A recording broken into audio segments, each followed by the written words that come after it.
Hi friends, welcome to మన Bommarillu. Upcoming రివ్యూలోకి వెళ్ళిపోదాం. శరణ్య తన్ని తాను నిరూపించుకోవడానికి, తనపై చెక్ విషయంలో పడ్డ నిందని తొలగించుకోవడానికి ఆనందభైరవి ఇంట్లో మళ్ళీ అడుగు పెడతానని దర్శన్తో చెప్పడంతో దర్శన్ ఆనందభైరవి దగ్గరికి వచ్చి, అమ్మ శరణ్య ఇంటికి వస్తాను అని ఒప్పుకుంది అని అంటాడు. ఆనందభైరవి చాలా హ్యాపీగా ఫీల్ అవుతారు. ఇంకా వెంటనే ఆనందభైరవి సీతమ్మ దగ్గరికి వచ్చి, అమ్మ మీరు నా కోడల్ని మనవరాల్లా చూసుకున్నారు.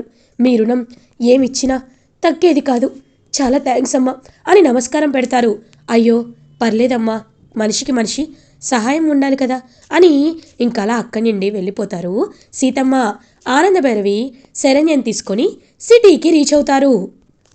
ఇది ఇలా ఉండగా ఆనందభైరవి తన రూమ్లో అటు ఇటు తిరుగుతూ ఆలోచిస్తూ ఉంటుంది.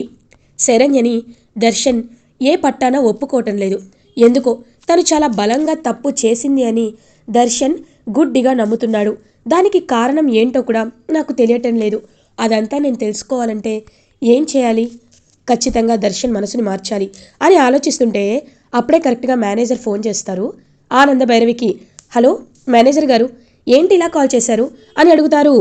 అమ్మా ఆనందభైరవి గారు, మీతో నేను కొంచెం ముఖ్యమైన విషయం మాట్లాడాలి. మీరు రేపు ఒకసారి బోర్డ్ మీటింగ్కి రావాలి మేడం. ఎందుకంటే మన సేల్స్ అనేవి ఇంక్రీజ్ అవ్వకుండా డ్రాస్టికల్గా పడిపోతున్నాయి. మీరు కొన్ని నెలల నుండి ఆఫీస్కి రాకపోవడంతో అండ్ మనకి టిప్స్ అనేవి చెప్పకపోవడంతో చాలా విషయాల్లో చాలా క్లారిటీ మిస్ అవుతుంది. ఎంప్లాయీస్కి కూడా కొత్త ఉత్సాహం లేకుండా పోతుంది. కాబట్టి మిమ్మల్ని రేపు ఒకసారి బోర్డ్ మీటింగ్కి పిలవాలి అని బోర్డ్ ఆఫ్ డైరెక్టర్స్ అందరూ కోరుకుంటున్నారు మేడం అని మేనేజర్ చెప్తారు. ఇంకా వెంటనే ఆలోచనలో పడుతుంది ఆనందభైరవి. మేనేజర్ గారు, రేపు నేను కొత్త ఎండీని అపాయింట్ చేస్తున్నాను. కాబట్టి రేపు ఈ విషయం అందరి ఎంప్లాయీస్ అందరికీ ఇంటిమేట్ చేయండి. రేపటి నుండి నా స్థానంలో కొత్త ఎండీ అక్కడికి వస్తారు అని చెప్పడంతో ఇంకా చాలా హ్యాపీగా ఫీల్ అవుతారనమాట మేనేజర్. ఓకే మేడం, నేను ఎంప్లాయీస్ అందరికీ ఇప్పుడే మెయిల్ చేస్తానని చెప్పి ఇంకా కొత్త ఎండీ అపాయింట్ అవుతున్నారని మెయిల్ చేస్తారు ఎంప్లాయీస్ అందరికీ మేనేజర్. ఇదే విషయాన్ని ఆనందభైరవి ఇంట్లో అందరికీ వచ్చి చెప్తారు. నాన్న దర్శన్, మీతో ఒక ముఖ్యమైన విషయం మాట్లాడాలరా. అది ఏంటి అంటే, నేను రేపు మన ఇంటి సభ్యుల్లో ఒకరిని కొత్తగా అపాయింట్ చేస్తున్నాను. కాబట్టి మన కొత్త ఎండీ రేపటి నుండి మన ఆర్కే క్లాతింగ్కి, ఆర్కే సిల్క్స్కి కొత్త ఎండీ వస్తున్నారని చెప్పి ఆనందభైరవి చెప్తుంది. అమ్మ ఇది చాలా గుడ్ న్యూస్ అని అంటాడు దర్శన్. ఇంతకీ ఎవరు ఆనంద ఎండీ అని అడుగుతారు లీలావతి. ఆ విషయం సర్ప్రైజ్ అక్క, మీరందరూ చూసి హ్యాపీగా ఫీల్ అవుతారు అని ఆనందభైరవి అంటుంది. ఇంకా ఫ్యామిలీ మెంబర్స్ అందరూ ఎవరు ఎండీ అవుతారా అని చెప్పి ఈగర్గా వెయిట్ చేస్తూ ఉంటారు. ఇది ఇలా ఉండగా మార్నింగ్ అవుతుంది. ఆనందభైరవి ఫ్యామిలీ హ్యాపీగా ఆఫీస్కి రీచ్ అవుతుంది. ఎంప్లాయీస్ అందరూ దర్శన్తో, సార్ మేడం గారు కొత్త ఎండీని అపాయింట్ చేస్తున్నానంటే మీరనే అనుకున్నాం సార్ మేము, కానీ మీరు కూడా ఫ్యామిలీ మెంబర్స్తో పాటు వచ్చారు అంటే ఖచ్చితంగా మీరు కాదు అనే విషయం అయితే మాకు అర్థమైంది. మరి కొత్త ఎండీ ఎవరు సార్? ఇంకా దర్శన్ కూడా ఏమీ మాట్లాడకుండా సైలెంట్గా ఉంటాడు. లీలావతి మనసులో రోహిత్ రాలేదు అంటే ఖచ్చితంగా రోహిత్నే ఆనంద ఎండీ చేయాలనుకుంటుంది అనుకుంటా. నాకు చాలా హ్యాపీగా ఉంది అని చాలా హ్యాపీగా ఫీల్ అవుతుందనమాట. అలా ఇంకా లీలావతి ఇంకందరూ అలాగే అనుకుంటారు, నిజంగా రోహిత్నే ఎండీ చేస్తుందేమోనని. ఇంకా అలా అందరూ హ్యాపీగా వెయిట్ చేస్తుంటే అప్పుడే ఒక కార్ వచ్చి ఆగుతుంది. కార్లో నుండి ఇంకలా రెడ్ కలర్ సూట్ వేసుకొని రోహిత్ కిందకి దిగుతాడు. రోహిత్ని చూసి ఒక్కసారిగా ఫ్యామిలీ మెంబర్స్ అందరూ చాలా హ్యాపీగా ఫీల్ అవుతారు. అనన్య ఏదైతే ఏంటి, నా భర్త ఎండీ అయిపోయాడు, నాకు చాలా హ్యాపీగా ఉంది అని ఇంకా వెంటనే అలా గొడుగు తీసుకువెళ్తుంది అనన్య. ఇటువైపు పువ్వులు చల్లడానికి పువ్వులను తీసుకువెళ్తుంది కాంచన. ఇద్దరు అలా తీసుకువెళ్ళేసరికి ఇంకా చూస్తూ ఉంటారన్నమాట అందరూ. వెంటనే ఆనందభైరవి హ్యాపీగా చూస్తుంటే రోహిత్ అంటాడు, ఏంటి నాకు గొడుగు పడుతున్నావు అని అడుగుతారు. అవునండి, మీకే కదా పట్టాలి అని అంటారు.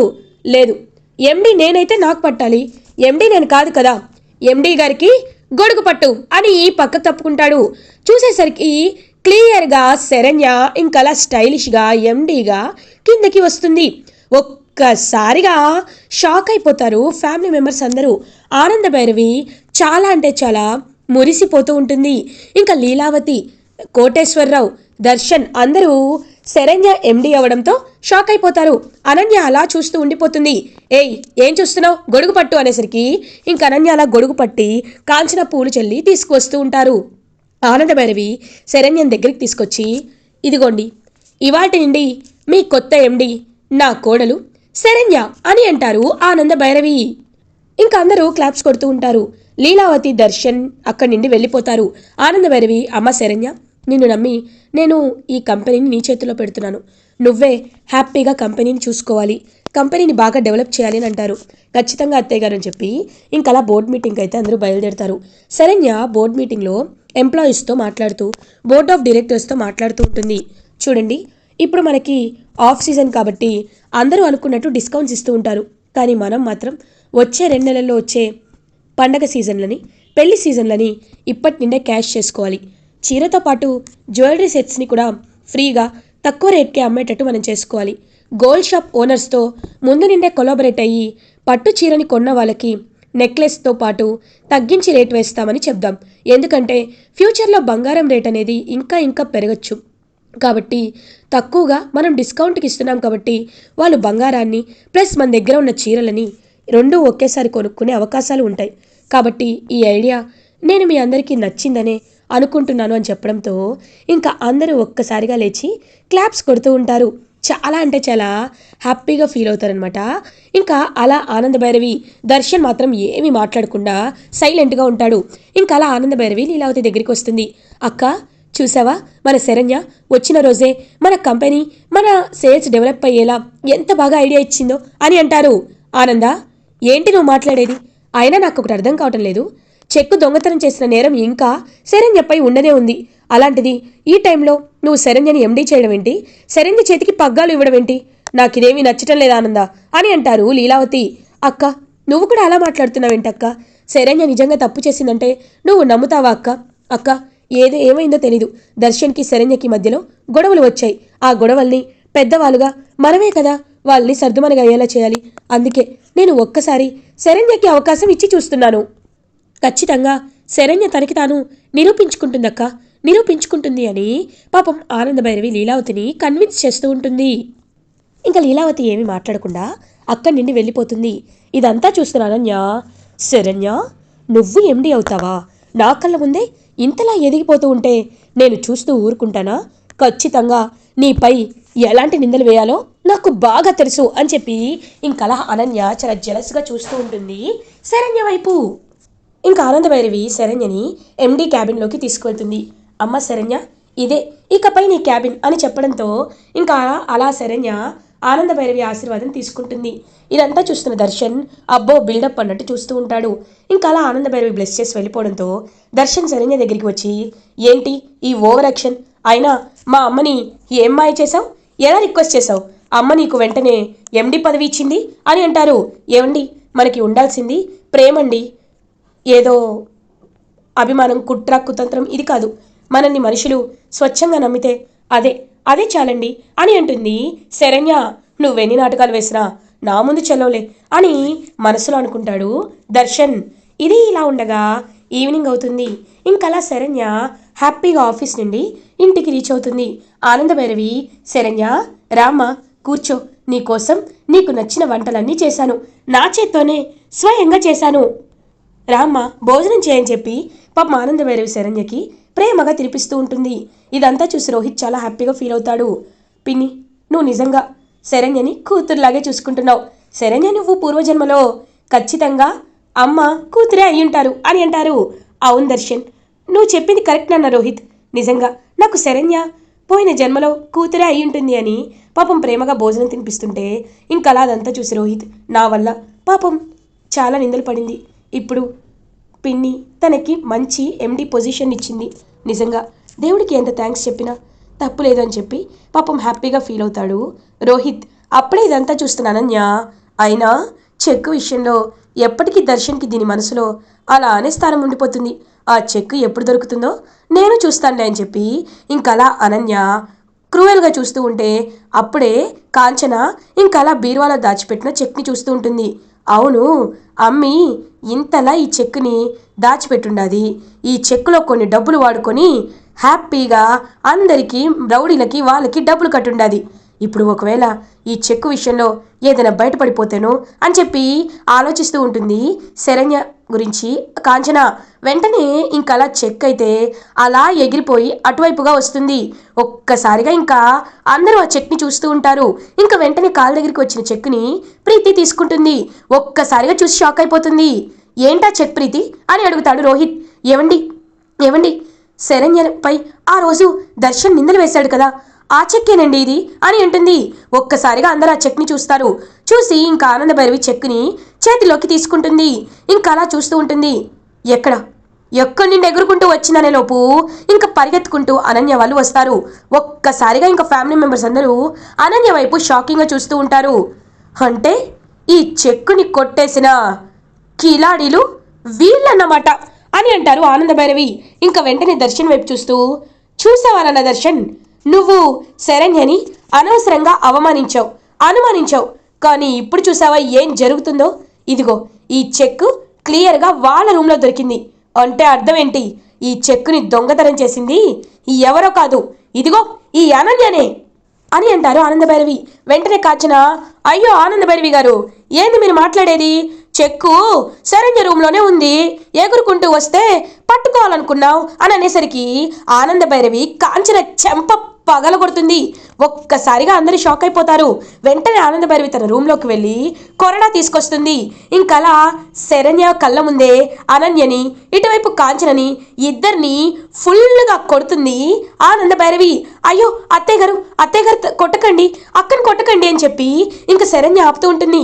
నువ్వు ఉండమ్మా శరణ్య, వీళ్ళకి పిచ్చి వాడుగూడి ఎక్కువైపోయింది, వీళ్ళ పైత్యానికి అడ్డు అదుపు లేకుండా పోయింది, అందుకే నీపై నిందలు వేసేంత వరకు వెళ్ళారు వీళ్ళని చెప్పి కొరడాతో కొడుతుంటే, అత్తయ్య గారు ప్లీజ్ అత్తయ్య గారు, అక్క ప్రెగ్నెంట్ అత్తయ్య గారు అని చెప్పేసరికి ఒక్కసారిగా ఆనందభైరవి షాక్లో ఉండిపోతుంది. ఇంకప్పుడే ప్రీతికి కూడా ఫోన్ రావడంతో పక్కకు వెళ్ళిపోవడంతో ప్రీతి అక్కడ ఉండదు. ఏంటి అని అంటారు ఆనందభైరవి. అవునత్తయ్య గారు, ఆ రోజు మీరు చూసిన రిపోర్ట్స్ అక్కవి, నావి కాదు. కానీ అక్క ప్రెగ్నెంట్ అనే విషయం ఇంట్లో ఎవరికి చెప్పొద్దని అక్క దగ్గర మాట తీసుకోవడం వల్లే ఇలా జరిగింది అత్తయ్య గారు అని చెప్పడంతో ఒక్కసారిగా ఇంకా అలా కోపంగా చూస్తూ ఉంటారు ఆనందభైరవి అనన్య వైపు. ఇంకా వెంటనే ఆనందభైరవికి అర్థమవుతుంది, నువ్వు ఈ అనన్య ప్రెగ్నెంట్ అని చెప్పడం వల్లేనా ఇంట్లో పనులన్నీ చేశావు అని అంటారు ఆనందభైరవి. అవునత్తయ్య గారు అని అంటుంది శరణ్య. ఇటువైపు లీలావతి, ఆనంద జరిగిపోయిందేదో జరిగిపోయింది, ఇప్పుడు మన ఇంటి వారసుడు అనన్య కడుపులో పెరుగుతున్నాడు, అలాంటప్పుడు నువ్వు అనన్యని ఇంతలా కొట్టడం ద్వేషించడం కరెక్ట్ కాదు కదా అని అంటారు. అక్క, నీకింకా ఈ అనన్యపై పిచ్చి ప్రేమ పోలేదా అక్క? ఇది మనల్ని ఎంత మోసం చేసినా శరణ్యని నన్ను ఎన్నిసార్లు చంపాలనుకున్నా నువ్వు మాత్రం ఎందుకక్క, ఎందుకు ఇంకా దీన్ని గుడ్డిగా నమ్ముతున్నావు?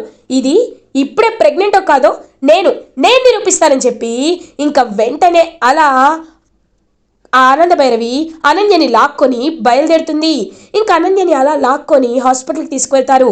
ఆనందభైరవి, లీలావతి, శరణ్య ముగ్గురు హాస్పిటల్కి రీచ్ అవుతారు. ఇంకా అలా తనకి తెలిసిన డాక్టర్ దగ్గరికి తీసుకెళ్తారు ఆనందభైరవి. డాక్టర్, ఒకసారి తనని చెక్ చేసి తను ప్రెగ్నెంటో కాదో చెప్పండి డాక్టర్ అని అడుగుతారు ఆనందభైరవి. అయ్యో, ఇలా ఇరుక్కుపోయానండి, ఇప్పుడు వీళ్ళ నుండి నేను ఎలా బయటపడాలి, ఏం చేయాలి అని గడగడ వణికిపోతూ ఉంటుంది అనన్య. ఇంక వెంటనే డాక్టర్ చెక్ చేసి నో, తను ప్రెగ్నెంట్ కాదు అని చెప్పడంతో ఒక్కసారిగా ఇంకా శరణ్య షాక్ అయిపోతుంది. ఇప్పటికే నా అర్థమైందా శరణ్య, ఇది ఎంత నీచానికి దిగజారిందో అని అనేసరికి శరణ్య అనన్య వైపు చూస్తూ, అక్క, నేను నీ ఎంతలానో నమ్మాను, నువ్వు నా జీవితంలో ఎన్నిసార్లు కలతలు రేపాలి అనుకున్నా, ఎన్నిసార్లు నన్ను నువ్వు చంపాలి అనుకున్నా నేను నిన్ను అక్కగా భరిస్తూ నీ వైపు ఎప్పుడు తప్పుగా చూడలేదు. నువ్వు ఏది చేసినా మన మంచి కోసమే అనుకున్నాను, కానీ ఇంతలా నీచానికి దిగజారుతావా? ఛీ, నువ్వు మనిషివే కాదు, ఇంకొకసారి నీలాంటి విషనాగుకి నేను సహాయమే చేయను అని చెప్పి శరణ్య గట్టిగా ఫిక్స్ అవుతుంది. అనన్య ఇంకా అలా వణికిపోతూ చూస్తూ ఉంటుంది. ఏయ్, చెక్కుని దొంగతనం చేసి శరణ్యపై నిందలు వేశావు, శరణ్య ప్రెగ్నెంట్ అని అందరూ మురిసిపోయేలా చేశావు. నీ పాపానికి ప్రాయశ్చిత్తం నువ్వు ఈ ఇంట్లో ఉండకపోవడమే. ఇంకొకసారి ఏ వంకైనా పెట్టుకొని ఆ ఇంటికి వచ్చావో నిన్ను చంపేస్తా అని హాస్పిటల్లో అట్నిండటే అనన్యని బయటికి గెంటేస్తారు ఆనంద భైరవి. ఇంక అనన్య అలా పడిపోయి, ఆనంద భైరవి నేను ఒకటి కాకపోతే ఇంకొకలా అయినా వస్తాను, ఖచ్చితంగా వస్తాను, వచ్చి తీరుతానని చెప్పి ఇంకా అలా పగతో వాళ్ళ వైపు చూస్తూ అక్కడి నుండి వెళ్ళిపోతుంది అనన్య అండ్ కాంచన. ఇంక పాపం శరణ్య చెక్కు విషయంలో అన్ని అనుమానాలు తొలగిపోయాయి. ఇంకా ఓన్లీ సమీర విషయంలోనే నేను నిరూపించుకోవాలి అని మనసులో అనుకుంటుంది శరణ్య. ఇలా ఎపిసోడ్ ఎండ్ అవుతుంది. ఫర్దర్ ఎపిసోడ్ రివ్యూస్ ముందుగా మీకు కావాలి అనుకుంటే మా ఛానల్ని సబ్స్క్రైబ్ చేసుకోండి. Thanks for watching.